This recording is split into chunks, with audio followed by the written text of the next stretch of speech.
కొడుకు 25 ఇయర్స్ వచ్చింటే డాడీకి చాలా బాధ అవుతుంది. కొడుకు ఇంకా లైఫ్ లో సెటిల్ కాలే, వీడు అసలు లైఫ్ లో ఎప్పుడు సెటిల్ అవుతాడు, ఎప్పుడు సీరియస్ అవుతాడు లైఫ్ లో అని చాలా టెన్షన్ అవుతుంటది. వాళ్ళ డాడీకి ఏం చేయాలో అర్థం కాదు. కొడుకు కంఫర్ట్ జోన్ లో ఉంటుంటాడు. వాళ్ళ డాడీ కష్టపడి పని చేస్తుంటాడు, డబ్బులు తీసుకొస్తుంటాడు, తిండి పెడుతుంటాడు, హాయిగా చూసుకుంటుంటాడు. కొడుకు కూడా రోజులు గడిచిపోతుంటే అదే కంఫర్ట్ జోన్ కి అలవాటు పడిపోయి ఉంటాడు. ఎప్పుడు కష్టపడాడు, ఎప్పుడు రెస్పాన్సిబుల్ ఫీల్ కాడు.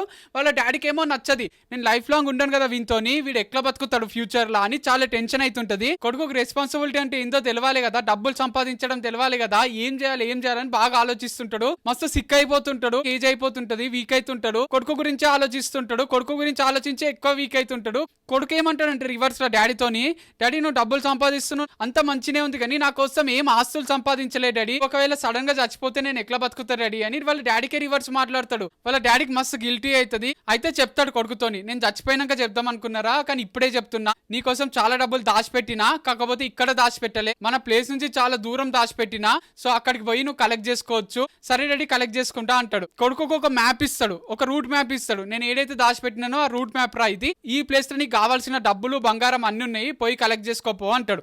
సరే అని రెడీ అవుతాడు. 2 జతలు బట్టలు పెట్టుకుంటాడు. ఆ మ్యాప్ తీసుకొని పోతాడు. కొన్ని డబ్బులు ఇచ్చింటాడు వాళ్ళ డాడీ. ఆ డబ్బులు తీసుకొని చాలా దూరం పోతాడు. చాలా రోజులు పడుతుంది. ఫస్ట్ ఆయన దగ్గర ఉన్న డబ్బులన్నీ అయిపోతే తర్వాత అక్కడ ఇక్కడ సత్రంలోనో గుడిలోనో పండుకొని ఎవరు ఏది పెడితే అది తినుకుంటా అట్లనే పోతాడు. ఫైనల్ గా మస్తు రోజులు అయినాక ఆ ప్లేస్ వస్తుంది. ఒక చెట్టు కింద భూమిలో పెట్టినట్టు మ్యాప్లు ఉంటది. మస్తు సంతోషం అవుతుంది. తవ్వుతాడు, చూస్తే అక్కడ ఏముండదు. మస్తు బాధపడతాడు.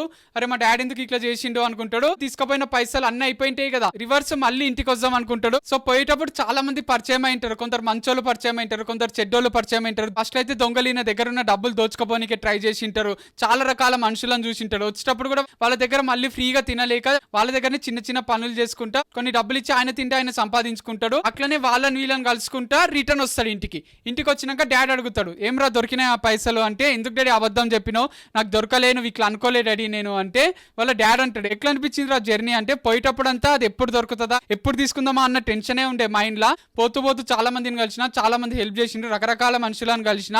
సో ఫైనల్ గా రీచ్ అయినాక చాలా బాధపడ్డా. రిటర్న్ వచ్చేటప్పుడు అయితే ఎవరి దగ్గర ఫ్రీ ఫుడ్ గానీ నీళ్లు గానీ తీసుకోలే, ఆ డబ్బులు నేను సంపాదించడం నేర్చుకున్నా డాడీ అని చెప్తాడు.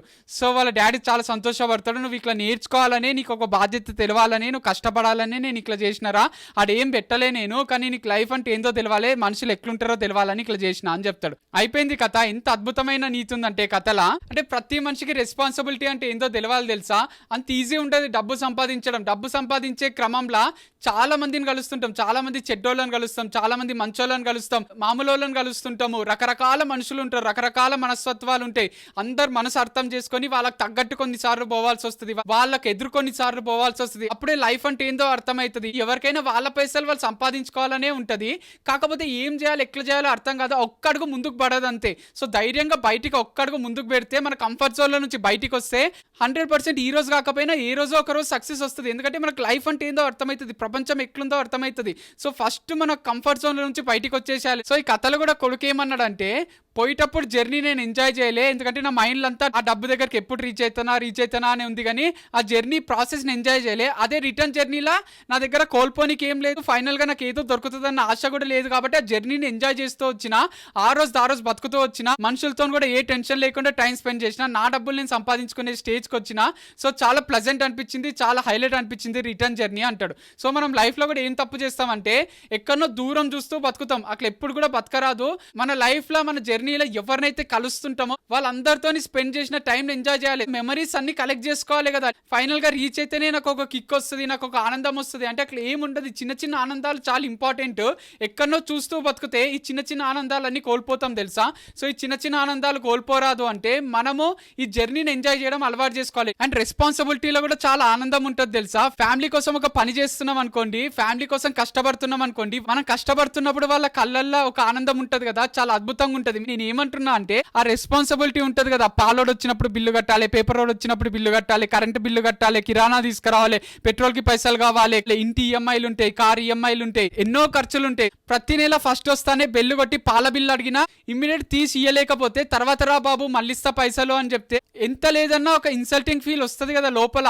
ఇమ్మీడియట్ దర్జాగా పైసలు తీసిస్తే అది మంచి ఫీలే ఉంటుంది కదా. అట్లా పైసలు ఉండాలి మన దగ్గర అంటే మస్తు కష్టపడాలి కదా. కష్టపడాలంటే ఒక రెస్పాన్సిబిలిటీ రావాలి కదా. ఇది నా ఫ్యామిలీ నా బాధ్యత అన్న రెస్పాన్సిబిలిటీ వస్తేనే కష్టపడబుద్ధి అవుతుంది.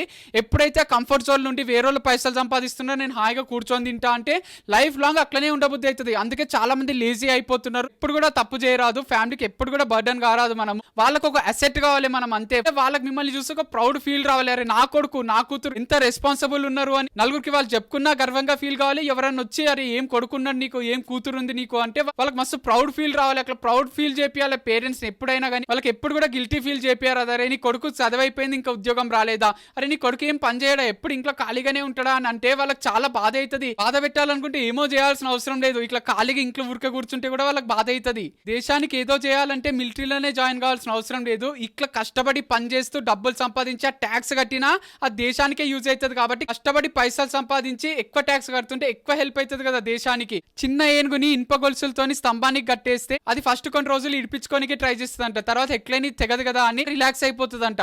అది పెద్దగా అయితే వస్తుంది, తర్వాత ఇనుప గొలుసు తీసేసి మామూలు తాడు కట్టినా అది తెంపుకోనికే ట్రై చేయదు, ఎందుకంటే దానికి అలవాటు అయిపోయింది. ఎట్లయినా తాడు కూడా కట్టగాదని అది రిలాక్స్ అయిపోతుంది, కంఫర్ట్ జోన్ కి అలవాటు పడిపోతుంది. పిల్లి కూడా చాలా డేంజరస్ ఉంటది, కానీ అది డేంజరస్ అని దానికే తెలియదు. అందుకే అంటారు కదా పిల్లిని కూడా ఒక రూమ్ లేసి కట్టెతో కొట్టినావు అనుకో పులిలాగా మారిపోతుందంట. సో ఆ టైం వరకు దానికి తెలియదు అది దానికి అంత శక్తి ఉంది అని. మనలో ఇంత కెపాసిటీ ఉంటుందో, మనలో ఇంత శక్తి ఉంటుందో ఒక్కొక్కసారి మనకే తెలియదు. బయట పెట్టేంత వరకు ఏ మనిషికి కూడా అర్థం కాదు. హార్డ్ వర్క్ కి వేరే సబ్స్టిట్యూట్ లేదు. ఎంత ఎక్కువ కష్టపడితే అంత ఎక్కువ సక్సెస్ వస్తుంది. కష్టపడాలంటే భయపడకండి, వెనకడికి వేయకండి. కష్టపడేటోనికే ఫ్యూచర్ లో ఇష్టమైన లైఫ్ ఉంటది. సో ఈ కథ కూడా మనకు అదే చెప్తుంది, బికమ్ రెస్పాన్సిబుల్ అంటుంది. సో రెస్పాన్సిబిలిటీలో కూడా ఆనందం ఉంటది. ఒక్కసారి రెస్పాన్సిబిలిటీ తీసుకొని చూడండి, చాలా హైలైట్ అనిపిస్తుంది లైఫ్. స్ట్రగుల్స్ కి హార్డ్ వర్క్ కి భయపడకండి. Don't give up in life, become responsible in life. That's it from my side. My name is Vamsi Krishna Reddy. Thank you so much. By by.